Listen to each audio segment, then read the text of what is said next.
नमस्कार, आप देख रहे बीटी न्यूज बिहार। मैं हूं आपके साथ मिथिलेश कुमार। अभी मैं कटिहार जिला का मनिहारी प्रखंड के बाघर पंचायत के वर्तमान मुखिया जी श्री पिंटू कुमार यादव के साथ पंचायत स्तर को लेकर कुछ खास बातचीत।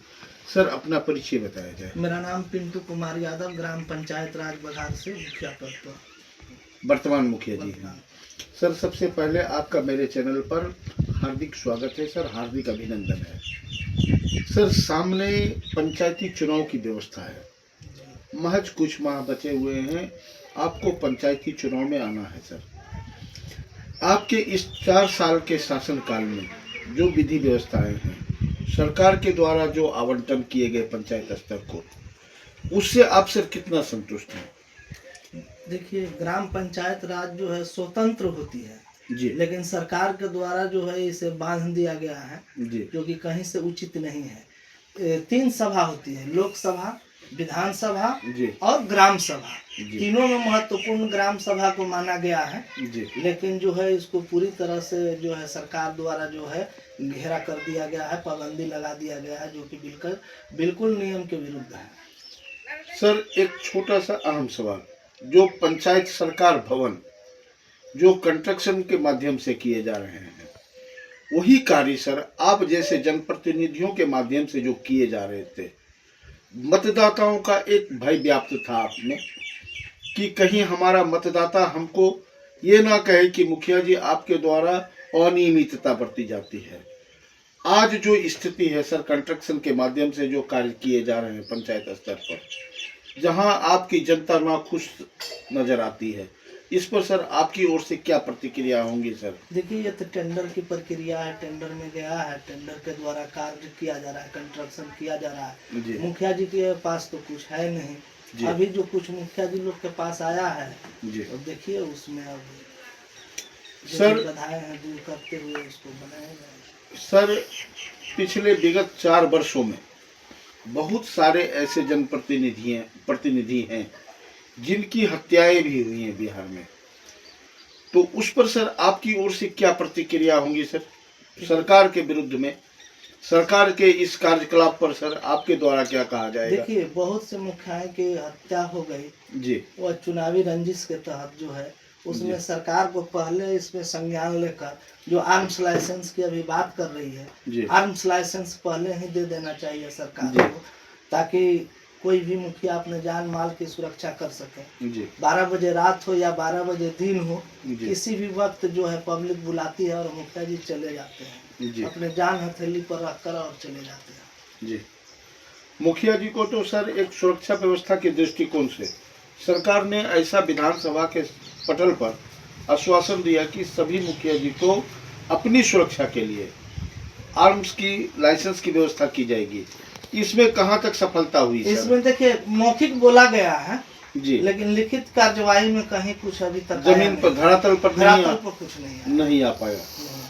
सर, आप जैसे जनप्रतिनिधि जिससे समाज को एक विकास की नई दिशा की उम्मीदें जगी थी, जो धराशायी हो गई सर, लोगों का एक विश्वास जुड़ा हुआ था सर कि आप जैसे जनप्रतिनिधि अपने पंचायत को एक अच्छे पंचायत की नज़र में आप उसका विकास कर पाएंगे, जो आपके हाथ को बांधकर विकास को बाधित किया गया।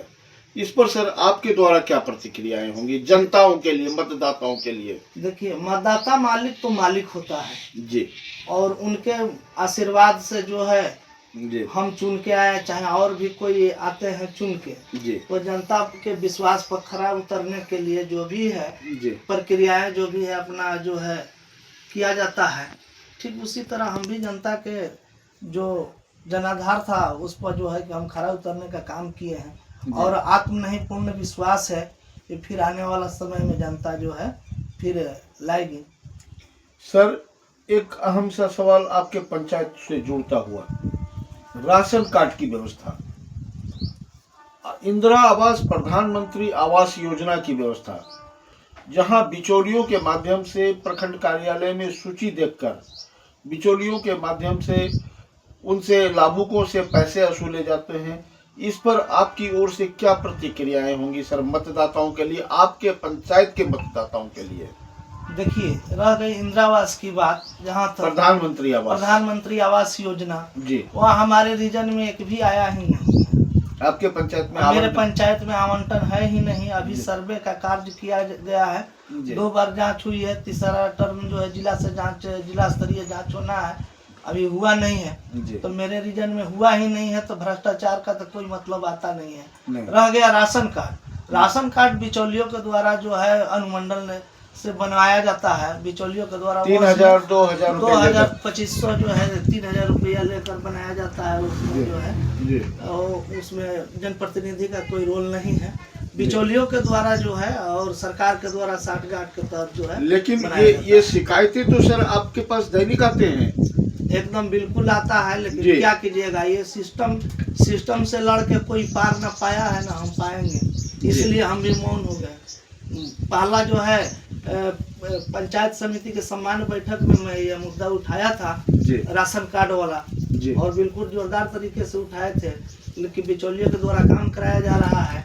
और हम जनप्रतिनिधि जो है जाते हैं तो बोल दिया जाता है कि सर्वर डाउन है, तो ये डाउन है। तो आप जैसे जनप्रतिनिधियों की प्रतिष्ठा तो यहाँ दांव पर लगती है सर? एकदम बिल्कुल दांव पर लगती है। बिल्कुल। तो इस पर तो सर आपके द्वारा, आपके संघ के द्वारा तो आवाज उठना चाहिए ना? एकदम आवाज जो संघ के द्वारा जो है बुलंद तरीका से आवाज उठाया गया है जी। लेकिन ये सरकार जो है नींद जो है सो गई है कुंभकर्ण की, अभी सरकार को जगाया जाएगा। सर अभी जो सरकार की विधि व्यवस्था है, नई सरकार है, नई गठन है हुई है सर, लेकिन जो सरकार लोगों से, मतदाताओं से जो वादा किया, प्रत्याशी जो वादा किया, तो क्या उस पर कितनी सच्चाई हुई, कितना खरा उतरा गया सर? आपके क्षेत्र के जो विधायक चुने गए उनके द्वारा सर क्या कार्य हुए? देखिए, विधायक तो यहाँ निकम्मा विधायक है, कहीं कुछ होता नहीं है। कांग्रेस का विधायक चुना जाता है सर, और बारंबार चुना जाता है, और आपके जैसे जनप्रतिनिधि निकम्मा विधायक है, निकम्मा विधायक जो कि कहीं भी पब्लिक में भले चुनाव जीत गए, माई समीकरण के बदलो तो चुनाव जीत गए, लेकिन वो क्षेत्र में कहीं भी जाके आप पता कर लीजिए, एकदम बिल्कुल निकम्मा विधायक है। इसके निकम्मा विधायक कोई है ये नहीं है। सर विधायक को से आपके पंचायत में कोई भी काम 10 वर्ष के अवधि में, 10 वर्ष नहीं 15 वर्ष की अवधि में नहीं हुआ, कोई भी विधायक को से कोई भी काम नहीं हुआ, कोई नहीं कार्य हुआ है। लेकिन उनके जो कार्यकर्ता हैं वो तो कहते हैं कि विधायक को से पूरे अनुमंडल को चकचका दिया गया है, ये योजना वो योजना, विद्यालय भवन में भवन निर्माण का योजना, मदरसे में भवन निर्माण का योजना विधायक को से किए जा रहे हैं सर, इसमें कितनी सच्चाई है? देखिए, हम तो सभी जगह का नहीं कुछ बोल सकते हैं, लेकिन ग्राम पंचायत राज बघार में जो है मदरसा है, स्कूल है, और सब विद्यालय है, रोड है, सड़क है, नाली है, आप चलिए, आप स्वयं घूम के देख लीजिए कितना विकास हुआ है। सर आप अपने पंचायत के जो शिक्षा व्यवस्था है, विद्यालय की जो स्थिति है, पठन पाठन का जो कार्य है, इससे सर आप कितना संतुष्ट हैं? देखिए, अभी तो कुछ पंचायत के सर्वोपरि है सर, अभी तो सुधार हुआ है जी। और जो शिक्षा के पहल में हो, चाहे ये पंचायती राज में, मतलब जो भी पंचायत में जो भी सांसद निधि से भी हो, सांसद निधि भी लगभग 6 बार MP बन चुके पहले, और इधर भी बने, लेकिन कहीं कुछ नहीं, कुछ भी नहीं हमारे पंचायत में नहीं है। आपके पंचायत में कुछ भी नहीं है? नहीं। अभी जो वर्तमान सांसद है कांग्रेस के तारिक अनवर जी, इनका सर क्या स्थिति है? वो यही है, यह माननीय सांसद जी चुनाव जीते थे, एक रेलवे में हम NOC लिए हुए थे जी, और NOC रद्द करवाने का काम किए हैं माननीय सांसद जी। वो NOC को आपके NOC को उन्होंने रद्द करवाने का काम किया जी।